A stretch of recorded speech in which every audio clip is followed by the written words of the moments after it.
નમસ્કાર વિદ્યાર્થી મિત્રો, ફરીથી આપ સૌનું હાર્દિક સ્વાગત છે. આપણે ધોરણ 11 આંકડાશાસ્ત્રમાં આપણે પ્રથમ પ્રકરણ માહિતીનું એકત્રીકરણ, એમાં આપણે છેલ્લે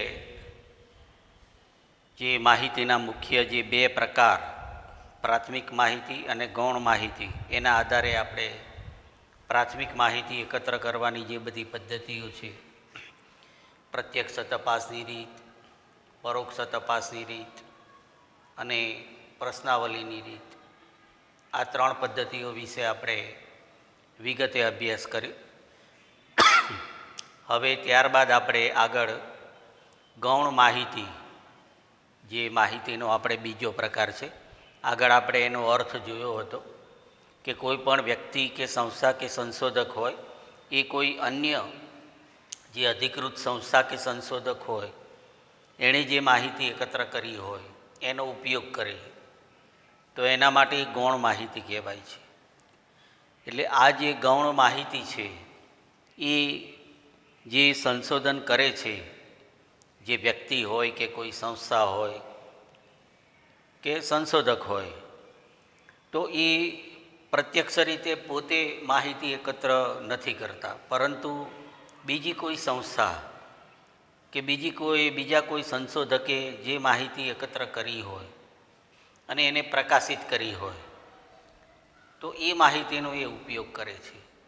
તો આપણે પ્રાથમિક માહિતીમાં એ જોયું કે જે પ્રત્યક્ષ તપાસની રીત હતી કે પરોક્ષ તપાસની રીત હતી કે પ્રશ્નાવલીની રીત હતી.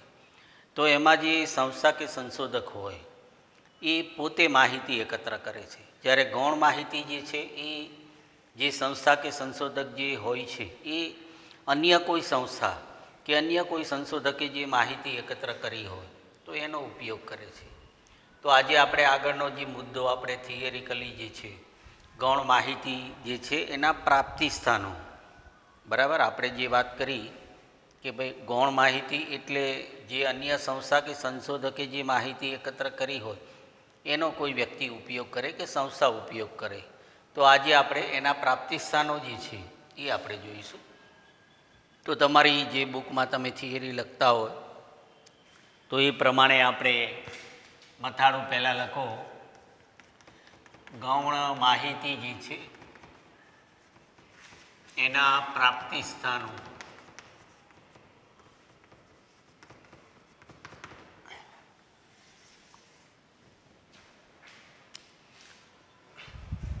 તો વિદ્યાર્થી મિત્રો, જે ગૌણ માહિતી વિશે આપણે વાત કરી તો એ પ્રમાણે ગૌણ માહિતી જે છે એના મુખ્ય બે પ્રાપ્તિ સ્થાનો છે. ગૌણ માહિતીના આ રીતે લખજો, મુખ્ય બે પ્રાપ્તિ સ્થાનો છે. એમાં પહેલું આપણે એ પ્રકાશિત માહિતી, પહેલું પ્રકાશિત માહિતી એટલે કે જે સંસ્થા કે સંશોધક હોય એણે અધિકૃત રીતે કોઈ મેગેઝિન હોય કે વર્તમાનપત્ર હોય કે કોઈ સામયિક હોય અથવા તો કોઈ અહેવાલ સ્વરૂપે એણે માહિતીને પ્રકાશિત કરેલી હોય, એટલે કે લોકો એ માહિતીનો અભ્યાસ કરી શકે, એને જાણે એટલે બહાર પાડેલી હોય, એટલે એને પ્રકાશિત માહિતી કહેવાય, બરાબર. અને બીજું આપણે બિન પ્રકાશિત માહિતી, બિન પ્રકાશિત માહિતી એટલે કે જે માહિતી અધિકૃત રીતે પ્રકાશિત કરવામાં ન આવતી હોય, જે તે સંસ્થા હોય એ માહિતીને પોતાની પાસે ખાનગી રીતે રાખતી હોય, એને પ્રકાશિત ન કરતી હોય, એટલે આપણે એ માહિતીની માનો કે જરૂર હોય તો જે તે સંસ્થાનો આપણે સંપર્ક કરી અને એને આપણે વિનંતી કરીએ કે ભાઈ અમારે આ પ્રમાણેની માહિતીની જરૂર છે, તમે આપી શકશો, તો એ સંસ્થા આપતી હોય છે. તો આ રીતે ગૌણ માહિતીના બે પ્રકારના પ્રાપ્તિ સ્થાનો છે, પ્રકાશિત માહિતી અને બિન પ્રકાશિત માહિતી. તો આપણે સૌથી પહેલું પ્રકાશિત માહિતી જે છે એના વિશે આપણે જોઈશું. એટલે આગળ એ રીતે લખો, પ્રકાશિત માહિતીના પ્રાપ્તિ સ્થાનો.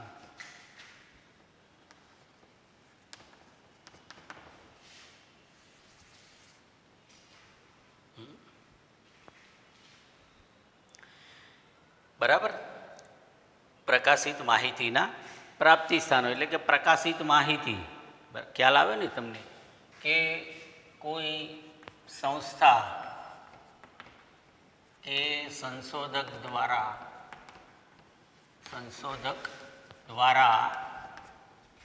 અધિકૃત રીતે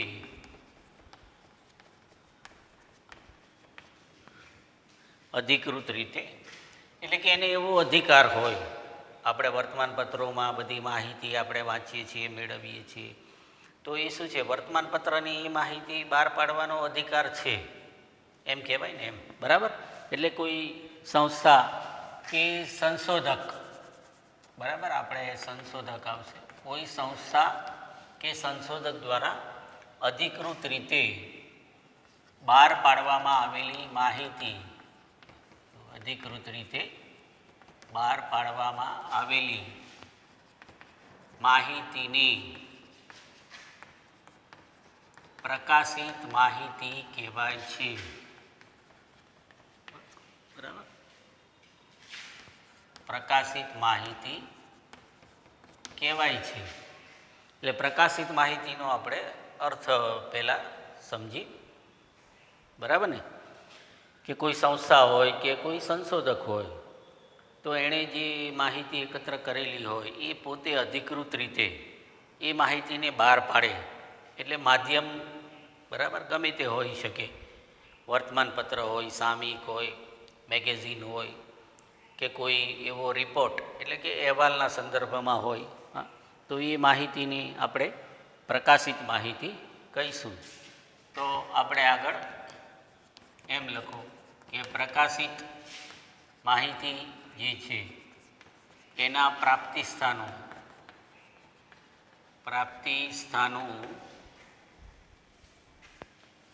નીચે મુજબ છે.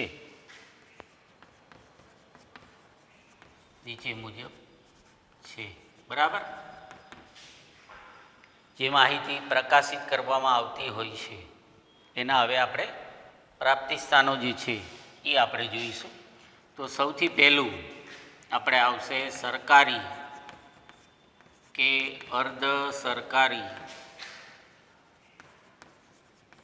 પ્રકાશનો. સૌથી પહેલું ટૂંકમાં સરકાર દ્વારા, જે કેન્દ્ર સરકાર હોય કે રાજ્ય સરકાર હોય, એના સરકારી કે અર્ધ સરકારી જે પ્રકાશનો હોય છે એના દ્વારા એ માહિતી જે છે એ નિયમિત રીતે, બરાબર, એ આંકડાકીય માહિતી એકત્ર કરી અને એના જે તારણો કે એનો જે અહેવાલ હોય એ પ્રકાશિત કરે છે. એટલે એ રીતે આપણે એમાં લખો કે કેન્દ્ર કે રાજ્ય સરકારના સંગઠનો દ્વારા, કેન્દ્ર હોય કે રાજ્ય સરકાર હોય, બરાબર, એના જે બધા અલગ અલગ જે એની સંસ્થાઓ કે સંગઠનો હોય છે તેના દ્વારા જુદી જુદી આંકડાકીય માહિતી,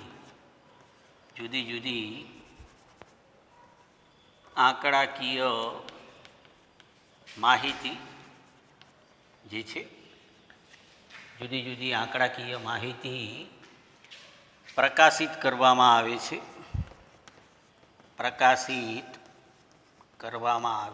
છે. તો એ પ્રકાશિત કરેલી જે માહિતી છે તો એનો કોઈ પણ, બરાબર, વ્યક્તિ કે સંસ્થા કે સંશોધક હોય એ એનો ઉપયોગ કરી શકે છે. દાખલા તરીકે આપણે કેન્દ્રીય આંકડાશાસ્ત્રીય સંગઠન જે છે, કેન્દ્રીય આંકડાશાસ્ત્રીય સંગઠન છે. તો આ કેન્દ્ર સરકારની એક આંકડાશાસ્ત્રીય સંસ્થા છે, બરાબર. અને એ કેન્દ્ર સરકારની જે બધી યોજનાઓ બહાર પાડવામાં આવતી હોય, એટલે કે પંચવર્ષીય યોજનાઓ છે, બરાબર. તો આવી નીતિ આયોગ દ્વારા જે યોજનાઓ બનતી હોય છે, એટલે પંચવર્ષીય યોજનાઓ હોય, પછી દેશના વિકાસ માટેની બધી જુદી જુદી આર્થિક નીતિઓ હોય. તો આવી રીતે કેન્દ્ર સરકાર દ્વારા જે બધી યોજનાઓ ઘડવામાં આવી હોય, તો એના વિશેની માહિતી જે છે એ આ કેન્દ્રીય આંકડાશાસ્ત્રીય સંગઠન જે છે એ બહાર પાડે છે. પછી આપણે રાષ્ટ્રીય નિદર્શ તપાસ, બરાબર, રાષ્ટ્રીય નિદર્શ તપાસ, એટલે આ શબ્દ પણ આપણે આગળ આવેલું છે, નેશનલ સેમ્પલ સર્વે. એટલે જે સમગ્ર દેશના જે વસ્તી હોય કે સમગ્ર દેશના જે જુદા જુદા રાજ્યો છે, તો એમાં વસતા લોકો જે છે એના વિશેની બધી માહિતી જે એકત્ર કરવામાં આવે, એટલે એ રીતે રાષ્ટ્રીય નિદર્શ તપાસ જે છે, નેશનલ સેમ્પલ સર્વે, બરાબર. તો સરકાર અમુક યોજનાઓ જે છે અમલમાં મૂકવા માટે એક રાષ્ટ્રીય નિદર્શ તપાસ નામનો આંકડાશાસ્ત્રીય કાર્યક્રમ સરકાર ધ્યાનમાં લે છે. એટલે એ રીતે આપણે પહેલું પ્રાપ્તિસ્થાન જે છે સરકારી કે અર્ધ સરકારી જે પ્રકાશનો જે માહિતી બહાર પાડે છે, તો એનો ઉપયોગ બીજી વ્યક્તિ કે સંસ્થા કરી શકે છે. તો જે પ્રકાશિત માહિતી જે છે એના પ્રાપ્તિસ્થાનોમાં આપણે પહેલું પ્રાપ્તિસ્થાન જે છે એ આપણે જોયું કે કેન્દ્ર સરકાર અને રાજ્ય સરકારના જે સરકારી કે અર્ધ સરકારી જે પ્રકાશનો હોય છે એ માહિતી બહાર પાડે છે.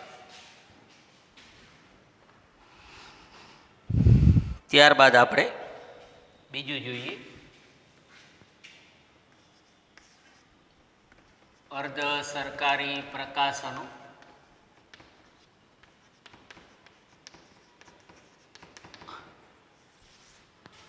આમ તો આગળ પણ એ શબ્દ આપણે સાથે લીધો હતો, સરકારી અને અર્ધ સરકારી પ્રકાશનો, બરાબર. પણ આપણે અહીંયા અર્ધ સરકારી પ્રકાશનો અલગ રીતે જોઈએ કે અમુક જે એવી કંપનીઓ હોય છે કે જેની સંપૂર્ણ માલિકી સરકારની ના હોય, અમુક માલિકી એની ખાનગી હોય. ધારો કે આપણે ભારતીય જીવન વીમા નિગમ છે, બરાબર, સામાન્ય વીમા નિગમ છે. તો આ બધા જે કોર્પોરેશનો હોય છે એની માલિકી સંપૂર્ણ સરકારની હોતી નથી, એટલે કે સરકારે અમુક ટકા એનું ખાનગીકરણ કરેલું છે. તો આવા જે અર્ધ સરકારી જે પ્રકાશનો હોય, બરાબર, એ નિયમિત રીતે વિવિધ પ્રકારની અગત્યની માહિતી પૂરી પાડે છે, બરાબર. તો એ રીતે એમાં લખો કે અર્ધ સરકારી પ્રકાશનો જે છે એ નિયમિત રીતે માહિતી પ્રકાશિત કરે છે, દાખલા તરીકે આપણે જીવન વીમા નિગમ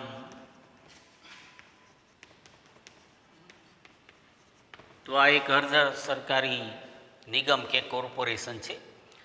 એ લોકોની જાણ માટે જુદા જુદા પ્રકારની એની જે પોલિસીઓ હોય તો એના વિશેની માહિતી જે છે એ બહાર પાડે છે.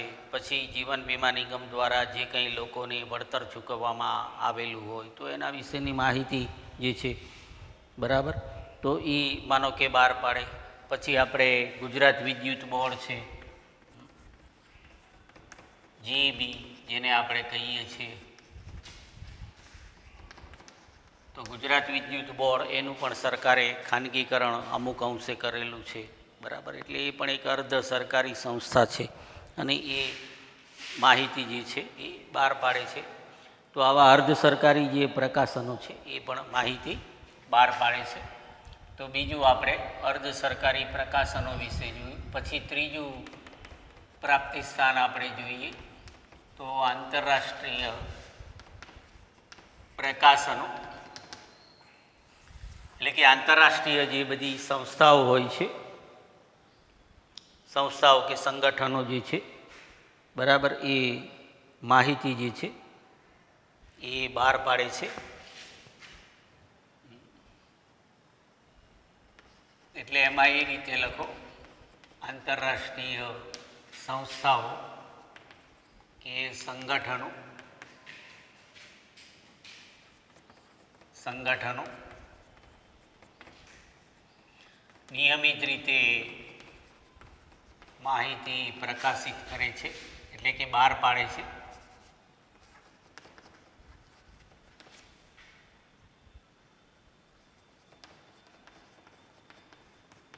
દાખલા તરીકે આપણે યુનાઇટેડ નેશન ઓર્ગેનાઇઝેશન, યુએનઓ જેને આપણે કહીએ છીએ, બરાબર, યુનાઇટેડ નેશન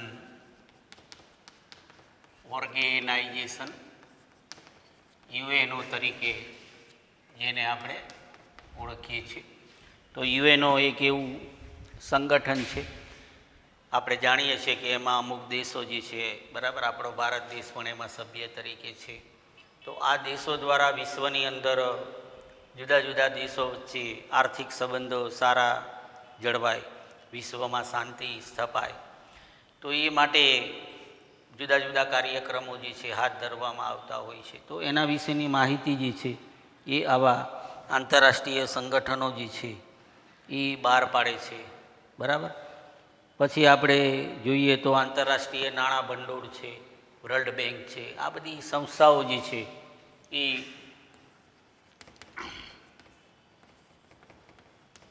આંતરરાષ્ટ્રીય નાણાં ભંડોળ, તો આ સંગઠન જે છે એ પણ વિશ્વના જુદા જુદા દેશો, ઘણા દેશો એમાં સભ્ય તરીકે માનો કે જોડાયેલા હોય. તો એ જુદા જુદા દેશોમાં કોઈ એવી આર્થિક સમસ્યાઓ ઊભી થાય કે કોઈ કુદરતી સમસ્યાઓ ઊભી થાય તો એના માટે એ નાણાકીય સહાય જુદા જુદા દેશોને એ પૂરી પાડે છે આંતરરાષ્ટ્રીય નાણાં ભંડોળ. તો આવા બધા આંતરરાષ્ટ્રીય પ્રકાશનો જે છે એ એના દ્વારા જે પ્રકાશિત કરવામાં આવેલી જે માહિતી હોય એનો ઉપયોગ કોઈ પણ વ્યક્તિ કે સંસ્થા કરી શકે છે. ત્યારબાદ આપણે આગળ જોઈએ તો સંશોધક સંસ્થાના અહેવાલો, સંશોધક સંસ્થાઓ જે હોય, સંશોધક સંસ્થાના અહેવાલો, એટલે કે જુદી જુદી જે સંશોધક સંસ્થાઓ જે હોય એના અહેવાલો જે છે એ આપણા ભારત દેશમાં એવી ઘણી સંશોધક સંસ્થાઓ છે કે જે પોતાના અહેવાલો બહાર પાડે છે, બરાબર. એટલે કે એના દ્વારા સંશોધક સંસ્થાઓ દ્વારા માહિતી પ્રકાશિત કરવામાં આવે છે. એટલે આપણે એમાં પહેલાં એ રીતે લખો કે ભાઈ જુદી જુદી સંશોધક સંસ્થાઓ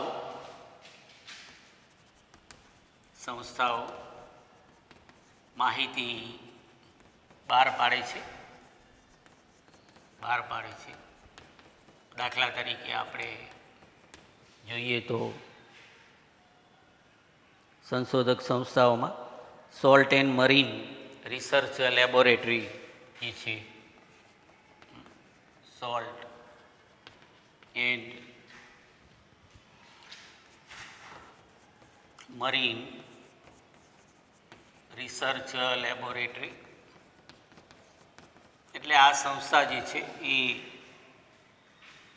મીઠું અને એને લગતા સંશોધનો કરે છે, બરાબર. આપણે જે ખારમાંથી મીઠું પકવવામાં આવતું હોય છે, બરાબર, તો એને લગતી સંશોધક આ એક સંસ્થા છે.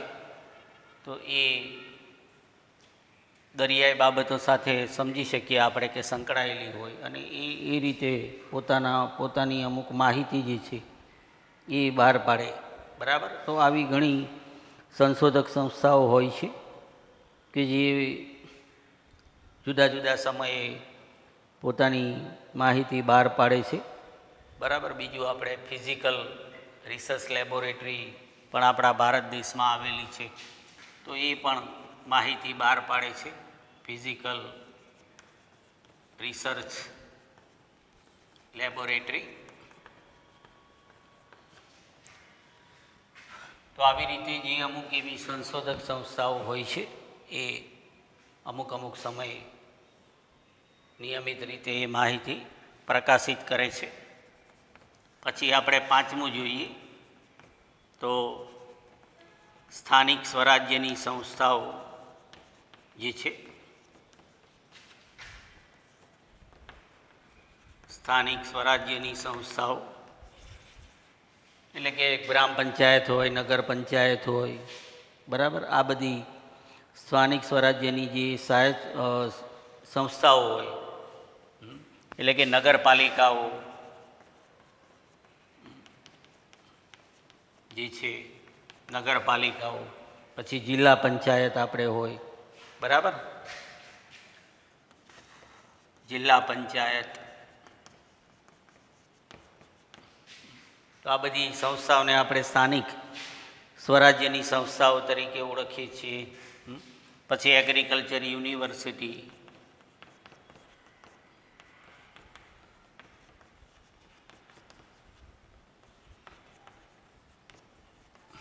એગ્રીકલ્ચર યુનિવર્સિટી એટલે કે કૃષિ યુનિવર્સિટી.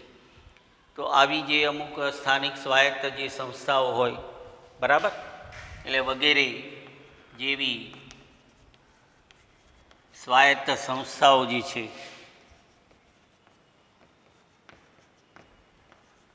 સ્વાયત્ત આવી જે સંસ્થાઓ છે એ પોતાના વાર્ષિક અહેવાલો જે છે બહાર પાડે છે. ઉપયોગી માહિતી એટલે કે સમગ્ર વર્ષ દરમિયાન એમણે શું શું કામગીરી કરી, તો એને લગતા આંકડાકીય અહેવાલો એ બહાર પાડે છે આવી સંસ્થાઓ કે જે સ્થાનિક સ્વરાજ્યની સંસ્થાઓ છે. તો એના આધારે અમુક જે વ્યક્તિઓ કે સંસ્થા કે સંશોધકો હોય તો એને ઉપયોગી માહિતી જે છે, બરાબર, એ એમાંથી મળી રહેતી હોય છે. તો આપણે પાંચમું જે છે એ સ્થાનિક સ્વરાજ્યની સંસ્થાઓ વિશે જોયું. આગળ આપણે અન્ય જે સંસ્થાઓ છે એના વિશે જોઈએ. આગળ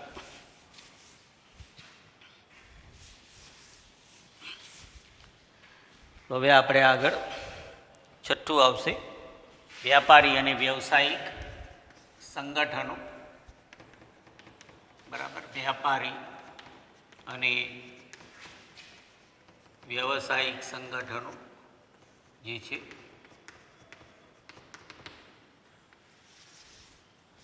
તો આપણી આસપાસ જે અમુક એવા વેપારી સંગઠનો જે હોય, ધારો કે ચેમ્બર ઓફ કોમર્સ એક વ્યાપારી સંગઠન છે, તો એ રીતે આવા જે સંગઠનો હોય છે, બરાબર, કે જે સ્થાનિક લેવલે અને સમગ્ર ભારતમાં એ પોતાનું કાર્ય કરતા હોય છે. એટલે કે જે જુદા જુદા વેપારી કાયદાઓ સરકાર દ્વારા જે ઘડવામાં આવેલા હોય કે વ્યવસાયિક કાયદાઓ હોય તો એનું બરાબર પાલન થાય છે કે કેમ, બરાબર. તો એના વિશેની બધી માહિતી જે છે એ આવા સંગઠનો જે છે કે આવા પ્રકાશનો જે છે એ પોતે બહાર પાડતા હોય છે, બરાબર. તો આ રીતે આપણે એમાં એ રીતે લખો કે ચેમ્બર ઓફ કોમર્સ જે છે, ચેમ્બર ઓફ કોમર્સ તથા આપણે જોઈએ તો ઇન્સ્ટિટ્યૂટ ઓફ ચાર્ટર્ડ એકાઉન્ટન્ટ જે છે,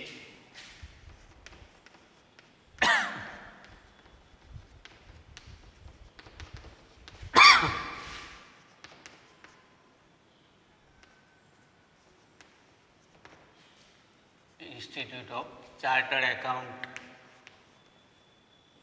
વગેરે જે છે એ આવા જે વેપારી અને વ્યવસાયિક સંગઠનો જે છે એ પોતાની માહિતી પ્રકાશિત કરે છે.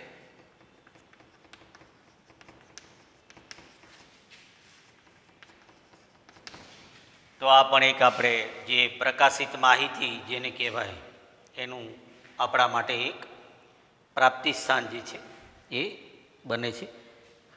અને ત્યારબાદ આપણે સાતમું જે નિયમિત આપણે જેનો ઉપયોગ કરીએ છીએ વર્તમાનપત્રો અને સામયિકો જે કહેવાય સાતમું, બરાબર. એટલે વર્તમાનપત્રો અને સામયિકો જે છે તો એમાં આપણને જુદી જુદી આર્થિક, સામાજિક, રમતગમતને લગતી બધી ઘણી માહિતી જે છે એ આપણને રાજનીતિ વિશેની, બરાબર. એટલે એ રીતે આપણે કે વર્તમાનપત્રો અને સામયિકો જે છે, સામયિકોમાં દેશ અને વિદેશની આપણે આર્થિક, સામાજિક, બરાબર, પછી રમતગમત, તો આવી અનેક પ્રકારની જે માહિતી જે છે એ વર્તમાનપત્રો અને સામયિકો જે છે, બરાબર, એમાં બહાર પાડવામાં આવતી હોય છે. ઘણા બધા એવા રમતગમતની માહિતી, બરાબર, જોવા મળે છે. દાખલા તરીકે આપણે વર્તમાનપત્રમાં જોઈએ તો ગુજરાત સમાચાર છે, બરાબર, સંદેશ છે, ટાઈમ્સ ઓફ ઇન્ડિયા,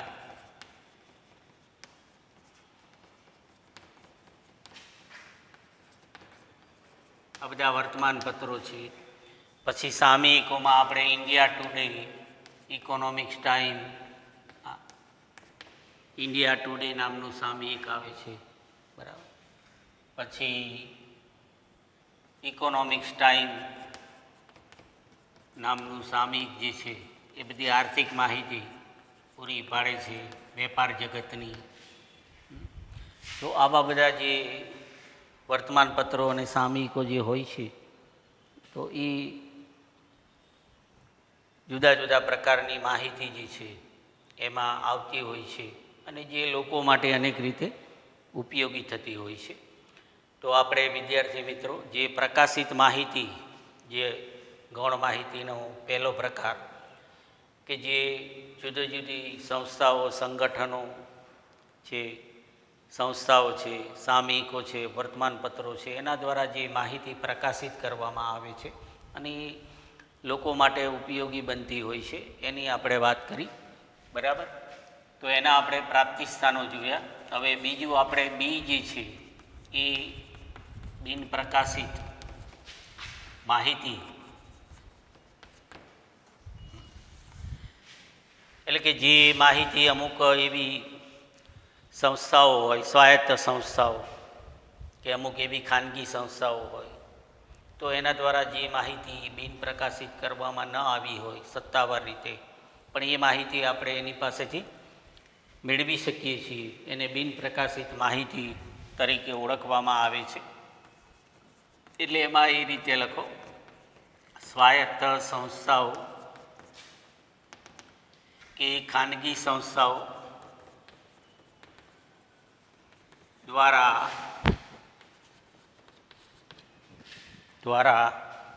અધિકૃત રીતે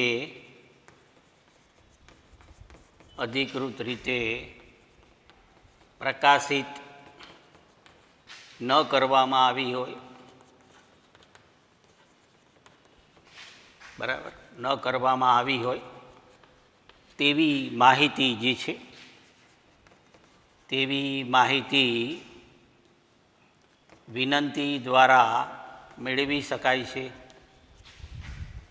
વિનંતી દ્વારા મેળવી શકાય છે. એટલે કે આપણે એવી માહિતીની જરૂર હોય તો આપણે આવી જે સંસ્થાઓ છે, બરાબર, જે ખાનગી સંસ્થાઓ હોય કે ધારો કે યુનિવર્સિટીઓ છે, આ બધી સ્વાયત્ત સંસ્થાઓ છે, અમુક ખાનગી યુનિવર્સિટીઓ હોય છે, બરાબર, અમુક એવી ખાનગી સંસ્થાઓ હોય છે. તો તો એણે જે માહિતી પ્રકાશિત ન કરી હોય તો પણ એને આપણે વિનંતી કરી અને એને એ માહિતી આપણે મેળવી શકીએ છીએ, બરાબર. તો તેની બિન પ્રકાશિત માહિતી જે છે એ કહેવાય છે.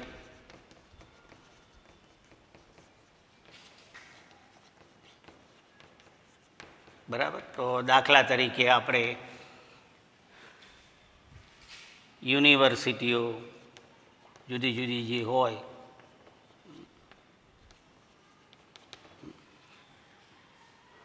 તો એ એક પોતે એક સ્વાયત્ત એવા સંસ્થા છે. પછી અમુક એવા વ્યાપારી એસોસિએશનો હોય અમુક ક્ષેત્રમાં, દરેક ક્ષેત્રમાં વ્યાપારી એસોસિએશનો હોય છે. ધારો કે ઓટો એસોસિએશન હોય, બરાબર. અમુક એવી બેન્કિંગ સંસ્થાઓ અમુક હોય, સ્વાયત્ત રીતે કામ કરતી હોય, સહકારી મંડળીઓ હોય.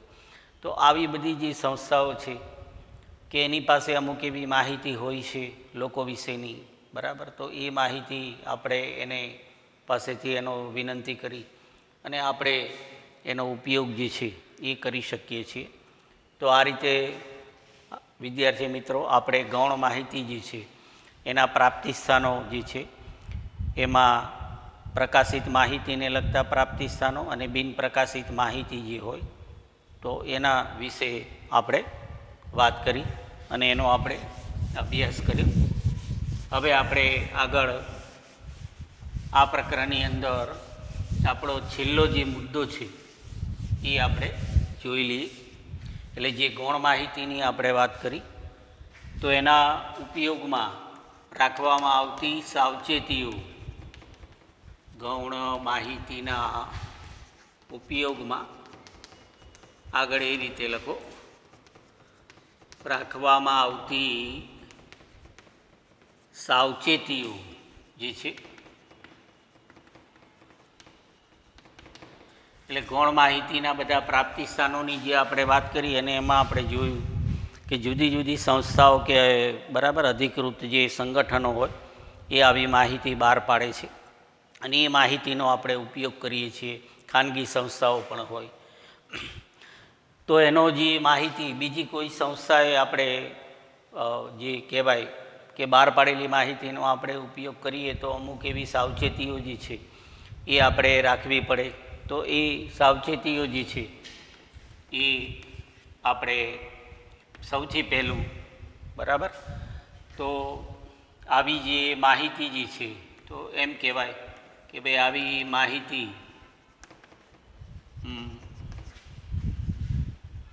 માહિતી સંપૂર્ણ રીતે